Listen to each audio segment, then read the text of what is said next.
कैसे अपने आप को लिफ्ट करें संघ में, जैसे नारद मुनि का, और कैसे हम दूसरे के हर एक में डिवाइन और एक ह्यूमन एस्पेक्ट रहता है, दोष रहता है, तो उसके दोष के इन्फ्लुएंस में आके एक का पतन होता है और एक का उद्धार होता है। तो कौन सी एक ट्रांसपेरेंट लाइन है जहाँ पे हम सतर्क रहे, कैसे अपने आप को बचे, ऐसे इन्फ्लुएंस में ना हो, क्योंकि हम संघ तो कर। एक बॉर्डर है। एक हमें अपनी खुद की अपनी अपनी बॉर्डर बनाना चाहिए। ये हमारा लाइन है, इसके नीचे हमको नहीं जाना है, बिलो द लाइन। तो आप गन्ना खाते हो तो गन्ने का आपको पता चलता है कि मिठास यहाँ तक है, लेकिन जब आप जड़ तक जाओगे तो कड़वाहट लगेगी, क्योंकि गन्ने का वो ऊपर का मिठास है। तो हमें वो जड़ तक नहीं जाने की कोशिश करनी चाहिए। इसलिए कहते हैं कि साधु का मूल, साधु का कुल और नदी का मूल नहीं देखना चाहिए। पता है आपको? नदी का मूल मतलब नदी, गंगा नदी को देखोगे वहाँ क्या विशाल है बाबा, उसको देखकर आप प्रणाम करोगे, इतना विशाल है। लेकिन उसके मूल में जाओगे, नहीं इतनी सी धारा बह रही है, ये गंगा है, दोष देखोगे। और साधु का कुल, साधु, जब साधु के गुण को देखोगे, साधु का प्रभाव को देखो, साधु का प्रचार देखो, साधु की कृपा देखो। साधु का कुल देखने के लिए जाओगे कि साधु का बैकग्राउंड क्या है, कौन से परिवार में है, तो माता पिता कैसे, उसका भाई तो शेमड़े है। आप बोलोगे ये ऐसा है साधु है। या फिर उसका फिर आप बायोग्राफी डाटा पूरा चेक करोगे, यूट्यूब पर कितने फॉलोअर्स है उसके, और उसी इंस्टाग्राम को उसका अकाउंट है क्या, बोले अरे इसका तो अभी इंस्टाग्राम में अकाउंट भी नहीं है, क्या साधु। आजकल साधु कैसे है, स्मार्ट, स्टार स्टार। आजकल हम लोग स्टार के पीछे, लेकिन याद रखो स्टार कभी जीवन में उजाला नहीं दे सकते, उसके चंद्रमा चाहिए। हजारों भी स्टार्स रहेंगे तो फिर वो केवल चमकेंगे, लुकता। लेकिन जीवन में उजाला देने के लिए, शीतलता देने के लिए चंद्र की आवश्यकता।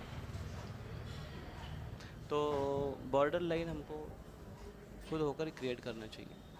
हमने समझना चाहिए कि ये हमारी बॉर्डर लाइन है, उसको क्रॉस नहीं करना चाहिए। हम खुद उसको, अभी वो डिपेंड है कि वो जैसे गन्ने का एक उदाहरण है कि गन्ने का जड़ कहाँ से शुरू होती है, तो हमको वो समझ में आएगा। और तो उस प्रकार से पर्सन टू पर्सन वो अलग अलग हो सकते हैं, कहाँ तक उसको खींच सकते हैं। हर एक की अपनी एक लिमिटेशंस है, कैपेसिटी उसकी भी है, वो भी कर रहा है, लेकिन ज़्यादा उसके पीछे भी नहीं लगना चाहिए। काफ़ी बार मैंने देखा है कि भक्तगण, कोई भक्त अगर नई मंदिर में आता है तो कंटिन्यू मग्न तो उसको अननेसेसरी पुश करना, वो उनके सीनियर है, उनका काम है, वो कर रहे हैं। हम लोगों को नहीं करना चाहिए, कमेंट्स नहीं करना चाहिए कि वो आते तो आते ही नहीं है, वो तो ये नहीं करते, वो नहीं करते। अगर आपका जेन्युइन कंसर्न है उसके प्रति, तो आप आकर डिस्कस करो, आप आकर बोलो उसके बारे में, अपने सीनियर से आकर डिस्कस करो, पूछिए उसके बारे में थोड़ा, हमको सीनियर सीरियस कंसर्न है कि इन आदमी को कैसे उसके साथ रहते हैं, मतलब एक एक वेळेस आप ती उसकी नकली इंटेंशन। एकच दिली, ही केव्हा द्यायची? लेकिन आप यहाँ वहाँ कमेंट पास ह्या अगर जास्त करोगे घे कि ना, अरे 3 वो तो ऐसा टाइम है, दुखल्यावर दोन्ही एकत्र वो नहीं घ्यायचे. करते, दुखल्यावर मी तो जास्त आप घ्यायला अपनी लावतो. बुद्धि को भी भ्रमित करते हैं और अपनी ते चेतना 3 को भी टाइम तर कलुषित द्यायचीच कर आहे रहे ना. हो, और साथ ही साथ दूसरों की दुखल्यावरच भी त्याचं चेतना दुखणं कलुषित कर रहे हो, और इन बिनकामाचं जनरल दुखणं. वातावरण खराब कर रहे हो। खराब कर रहे हो। देखो, हम स्नान करने के लिए जाते हैं ना गंगा में, आप गए होंगे, लेकिन हमारा, अभी आप लोगों का पता नहीं क्या, लेकिन हमारा अपना अलग तरीका है कुछ। उसमें आए बाय अगर गया तो प्रभु जी तुरंत छलांग लगाया, कूदना, ये वो पूरा, अरे नीचे का पूरा निकाल दिया आपने, पूरा मिट्टी मिट्टी ये वो सब निकाल दिया। बोले, अरे उससे क्या होता है, तो उनको कुछ फर्क नहीं पड़ता है, क्योंकि वो उस मस्ती में है। तो अभी स्नान करना है आपको उस जल में, जल आपको शुद्ध करने वाला है, लेकिन आप ये भी देखो कि कहीं जल के नीचे जो मिट्टी है उसको ना बाहर निकाल दे, तो आप शुद्ध होने के पहले बदले आप मिट्टी लेकर बाहर आ जाओगे। तो जो शुद्ध करने वाला है वहां से उसका पूरा हम तल ही देख लिया, उसके अंदर ही घुस गए पूरा। हाँ, उसका भी लिमिटेशंस है, वो जो शुद्ध करने वाला जल है उसका भी एक लिमिटेशंस है, उसके अंदर भी एक जल की एक एक कैपेसिटी है। आप बोलोगे फिर समुंदर जैसा जुड़ना हो, मतलब समुंदर में जाओ, फिर वो समुंदर का पानी खारा है फिर, है कि नहीं? और फिर या फिर अगर बड़ा जलाशय होगा लेकिन आपके घर से बहुत दूर होगा, वो आपको परवड़ेगा नहीं। या फिर बहुत ज़्यादा गहरा है कि आप वो अंदर कूदो और बाद में आपको पता चले अरे तैरना तो आता नहीं मुझे, तो गया फिर। क्योंकि हम बहुत बड़े बड़े भक्तों के संग में अगर रहने की कोशिश करेंगे अच्छी बात है, लेकिन रह नहीं पाओगे। बहुत बहुत सीनियर सीनियर भक्त बोलते हैं कि गुरु का पर्सनल सर्वेंट होना इतना आसान नहीं है, भक्ति जल जाएगी। क्यों? क्योंकि बहुत सब चीज़ उनका पर्टिकुलर होता है और आप गोविंद वो बता रहे थे एक्चुअली, राधेश्याम बाबू एग्जाम्पल देते हैं, Prabhupada is like a fire, you associate with fire then you have to sweat, पसीना आएगा आपको से। लेकिन शुद्धिकरण भी उतना फास्ट है। लेकिन काफ़ी लोग अगर अपराध किए, ठीक से अगर समझ नहीं पाए प्रभुपाद से, बहुत लोग चले गए, ले नहीं पाए ठीक से प्रभुपाद। अभी प्रभुपाद जी को बहुत लोग ग्लोरीफाई करते हैं, लेकिन प्रभुपाद बहुत स्ट्रांग थे। प्रभुपाद जी ऐसा डांटते थे और प्रभुपाद बोलते थे तो मैं ही नहीं तुमको डांटूंगा तो कौन डाले। लेकिन उसको उस प्रकार से लेना भी चाहिए। तो हमने भी अपनी कैपेसिटी देखनी चाहिए कि कहाँ तक अपना है, ठीक है।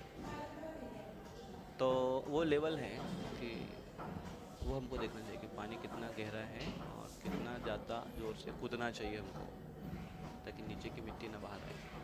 तो दो एग्जाम्पल है गन्ने का और जल का। तो हमने अपनी बॉर्डर लाइन खींचनी चाहिए, किस भक्तों को कितना डांटना चाहिए, किस भक्तों को कितना चिल्लाना चाहिए, किस भक्तों को कितना प्यार करना चाहिए, क्योंकि ज़्यादा शुगर भी डायबिटीज का कारण बन जाती है ना। डॉक्टर तो इसलिए हम लोग बाल रखते ही नहीं, तो कोई बैठ नहीं करता, बैठ भी गए तो गिर और रोज तेल भी लगाते हैं ताकि यस।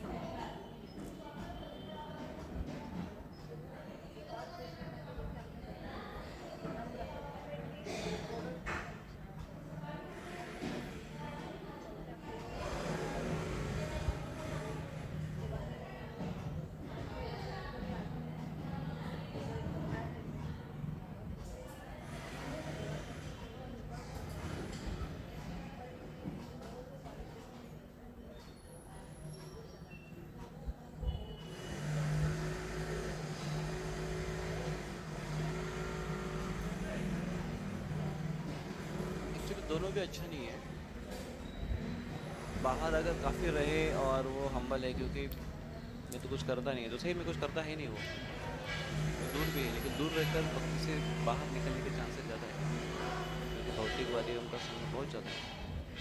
तो उसको अपने आप को मेंटेन कर रखना चाहिए। तो इसलिए भक्तों के संग में आना आवश्यक है। और दूसरा कोई अगर भक्ति कर रहा है अच्छे से, सेवा अच्छे से कर रहा है और उसके अंदर अगर अहम भाव आ रहा है तो वो भी अच्छा है, क्योंकि उससे उसको सेवा का आनंद, वो सेवा का आनंद नहीं है, वो मैंने कितना अच्छा किया उसका आनंद है, वो अहंकार के स्तर पर आनंद है।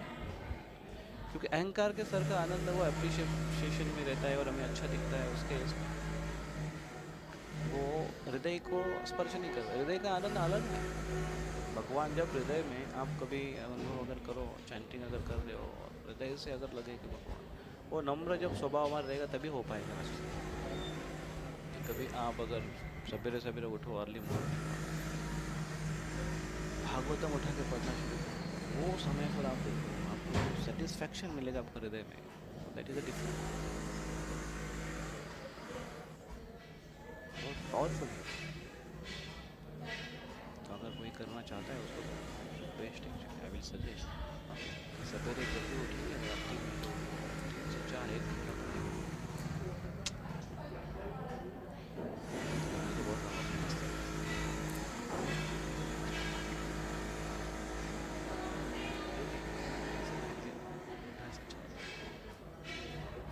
चैंटिंग कब करोगे? चैंटिंग में मैनेज करो, मेंटेन करो। तो ठीक है,